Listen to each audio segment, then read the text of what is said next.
Assalamualaikum warahmatullahi wabarakatuh. Perkenalkan, nama saya Najwa Salsabila Yunus, NIM 811423140.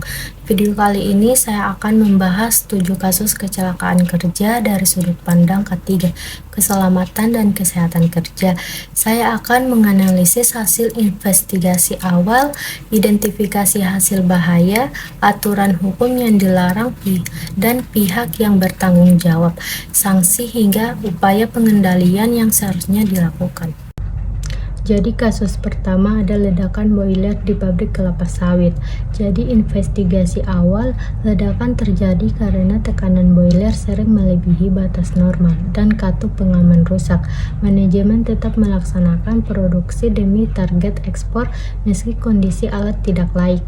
Ditemukan bahwa boiler tidak memiliki sertifikat layak operasi dan operator tidak memiliki sertifikat. Terus bahaya dan resikonya, bahaya utama adalah tekanan uap tinggi, resiko sangat fatal yaitu ledakan yang bisa menghancurkan gedung pabrik dan menyebabkan kematian. Selanjutnya ada peraturan yang dilanggar, itu ada Undang-Undang Nomor 1 Tahun 1970 tentang keselamatan kerja. Terus Undang-Undang Nomor 13 Tahun 2003 tentang ketenagakerjaan serta Permenkes Nomor 37 Tahun 2016 tentang pesawat uap. Selanjutnya tanggung jawab hukum, yaitu ada manajemen perusahaan dan pimpinan pabrik. Selanjutnya sanksi hukum, sanksi administratif, sanksi pidana, dan sanksi perdata ganti rugi. Upaya pengendaliannya melakukan sertifikasi alat secara berkala oleh ahli K3 pesawat uap, memastikan operator memiliki surat izin dan tidak memaksakan alat bekerja melampaui kapasitas. Kasus kedua, keracunan pestisida pada pekerja perkebunan. Jadi investigasi awal, pekerja terpapar pestisida tanpa alat pelindung diri yang layak, hanya menggunakan masker kain. Perusahaan tidak menyediakan MSDS, materi safety data set, dan menyimpan racun dekat ruangan makan. Selanjutnya ada bahaya dan risiko. Bahaya kimia toksik, risikonya adalah keracunan akut hingga gangguan sistem saraf kronis dan iritasi kulit berat. Selanjutnya ada peraturan yang dilanggar Undang-Undang Nomor 1 Tahun 1970 dan Permenkes Nomor 5 Tahun 2018 tentang keselamatan dan kesehatan kerja lingkungan kerja. Selanjutnya tanggung jawab hukum, yaitu ada penguasa dan manajemen perkebunan. Selanjutnya ada sanksi hukum, teguran tertulis, denda administratif hingga kompensasi pengobatan seumur hidup jika terjadi cacat. Dan upaya pengendaliannya yaitu menyediakan respirator yang sesuai, pemakaian pelindung kimia, menyediakan MSDS di lokasi kerja, dan melakukan pemeriksaan kesehatan berkala. Kasus ketiga, jatuhnya pekerja pada proyek konstruksi gedung. Jadi investigasi awal, pekerja jatuh dari ketinggian 15 meter karena ketiadaan full body, dan proyek ini juga tidak memiliki rencana keselamatan konstruksi RKK yang disyaratkan. Terus bahaya dan resikonya, pekerja di ketinggian resikonya adalah jatuh yang mengakibatkan luka berat hingga kematian. Terus peraturan yang dilanggar Undang-Undang Nomor 2 Tahun 2017 tentang jasa konstruksi dan Permenkes Nomor 9 Tahun 2016 tentang K3 dalam pekerja ketinggian. Terus ada sanksi hukum, penghentian sementara proyek, denda besar hingga pencabutan sertifikat badan usaha. Dan upaya pengendaliannya wajib memasang jaring pengaman safety net, pagar pembatas, serta memastikan semua pekerja menggunakan alat pelindung jatuh yang standar. Selanjutnya kasus keempat, kebakaran gudang bahan kimia. Jadi investigasi awal, kebakaran dipicu percikan listrik dari kabel rusak yang menyebar uap kimia, gudang tidak memiliki ventilasi cukup, tidak ada label bahaya pada kemasan, dan apart yang terjadi tidak berfungsi. Selanjutnya ada bahaya dan resiko. Bahaya kimia: mudah terbakar.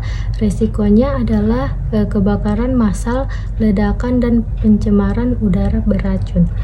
Peraturan yang dilanggar: Permenkes nomor 187 tahun 1999 tentang pengendalian bahan kimia berbahaya, dan Undang-Undang nomor 32 tahun 2009 tentang perlindungan lingkungan hidup.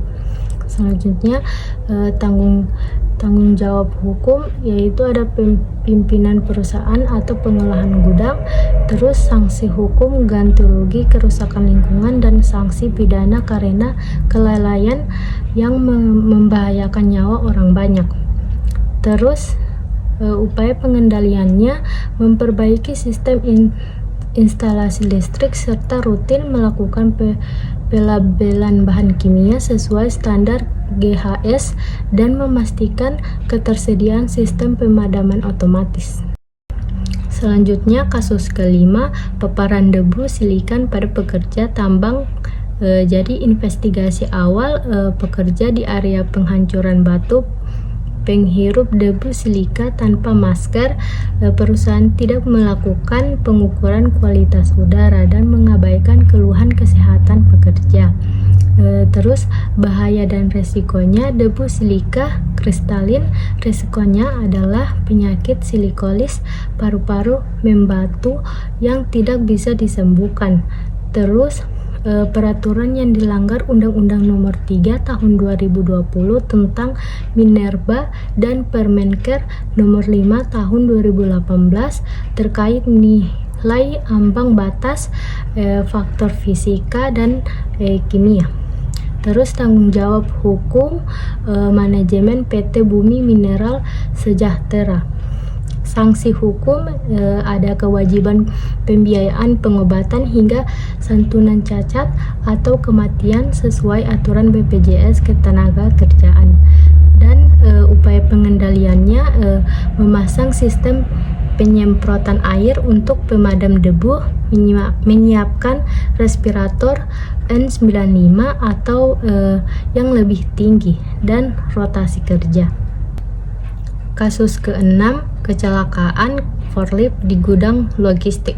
Jadi investigasi awal, operator forklift menabrak pekerja karena muatan penghalangi pandangan, tidak ada pemisahan jalur jalan kaki dan kendaraan di dalam gudang, serta operator tidak memiliki sertifikat kompetensi. Terus bahaya dan resikonya: kendaraan berat yang bergerak di ruangan terbatas, resikonya adalah tertabrak atau tertimpa muatan yang mengakibatkan patah tulang. Terus peraturan yang dilanggar: Permenker nomor 8 tahun 2020 tentang keselamatan dan kesehatan kerja pesawat angkat dan pesawat angkut. Jadi selanjutnya ada tanggung jawab hukum pihak operasional PT Logistik Nusantara. Terus ada sanksi hukum, yaitu ada sanksi administratif berupa pembekuan kegiatan operasional sementara. Dan upaya pengendaliannya: membuat marka jalur khusus forklift dan pejalan kaki, memasang cermin cembung di sudut buta, serta memastikan operator memiliki SIO. Kasus ketujuh atau kasus terakhir ada sangkatan listrik pada teknis. Jadi investigasi awal, yaitu teknis tersangkat listrik saat memperbaiki panel aktif. Hal ini terjadi karena prosedur loto tidak dijalankan akibat tekanan yang ingin produksi segera berjalan kembali. Selanjutnya bahaya dan resikonya: arus listrik Selanjutnya bahaya dan risiko: arus listrik tegangan menengah atau tinggi. Risikonya adalah luka bakar dalam henti jantung hingga kematian. Selanjutnya peraturan yang dilanggar Permenkes nomor 12 tahun 2015 tentang K3 listrik di tempat kerja, tanggung jawab hukum perusahaan dan supervisor yang memberikan pemerintah kerja tidak aman. Terus sanksi hukumnya sanksi pidana karena mengabaikan keselamatan demi keuntungan target produksi.